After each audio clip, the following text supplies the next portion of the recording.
আমি একটা কথা বলি, স্বরাষ্ট্র উপদেষ্টা সাহেব তো শুধু হেফাজতের জন্য না, স্বরাষ্ট্র উপদেষ্টা সাহেব তো শুধু দুবাই পথীদের জন্য না, উনি পুরো বাংলাদেশের সকলের জন্য স্বরাষ্ট্র উপদেষ্টা। উনি অভিভাবকের চেয়ারে বসে কিভাবে একটা পক্ষ নেই, ওনার তো উচিত ছিল যে দুই ভাই মারামারি লাগছে, অভিভাবক এসে এখন মিলমিশ কিভাবে করা যায় ওইটা চেষ্টা করা।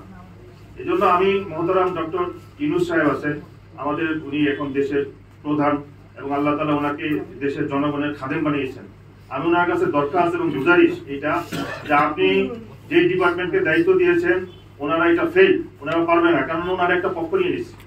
এই জন্য আপনি দোনো পক্ষের শীর্ষস্থানীয় মুরব্বী যারা আছে ওনাদেরকে নিয়ে অতি সত্বর বসেন। আপনি যদি বসেন এই দোনো পক্ষের শীর্ষস্থানীয় মুরব্বীকে দিকে নিয়ে, এখানে তৃতীয় কোনো পক্ষ থাকবে না, এই সমস্যার অনেক সহজে সমাধান হবে। একটি প্রশ্ন লাস্ট একটু প্লিজ, সেটি হচ্ছে ওনাদের মুরব্বীরা ঘোষণা দিয়েছে কিয়ামতের আগ পর্যন্ত আপনাদের কাকরাইল এবং ইজতেমা ময়দানে আর প্রবেশ করতে দিবে না, তাহলে এবারে ইজতেমায় আবার বড় ধরনের সংঘাত তৈরি হবে কিনা এই বিষয়টি স্পষ্ট করবেন।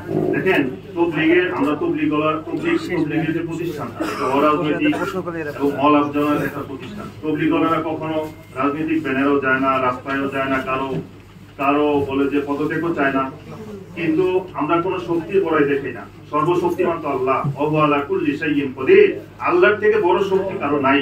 এজন্য ক্ষমতার বাহাদুরি বেশি দিন থাকে না।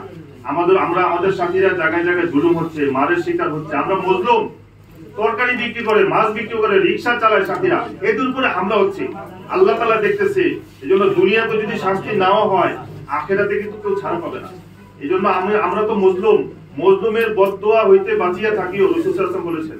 এবং মজলুমের বদদোয়া এবং আল্লাহ পাকের আরশের মধ্যে কোনো পর্দা থাকে না। এজন্য শক্তির বিষয় না, এটা তো বুদ্ধির বিষয় এবং দিল দিয়ে বোঝার বিষয় যে আসলে ওনারা এখন কি চাইতেছে। ওনারা চাইতেছে যে আমাদেরকে জোর জবরদস্তি করে ওনাদেরকে মানানোর জন্য। হুজুর, আপনাদের দুই পক্ষের মধ্যে যে সংঘর্ষ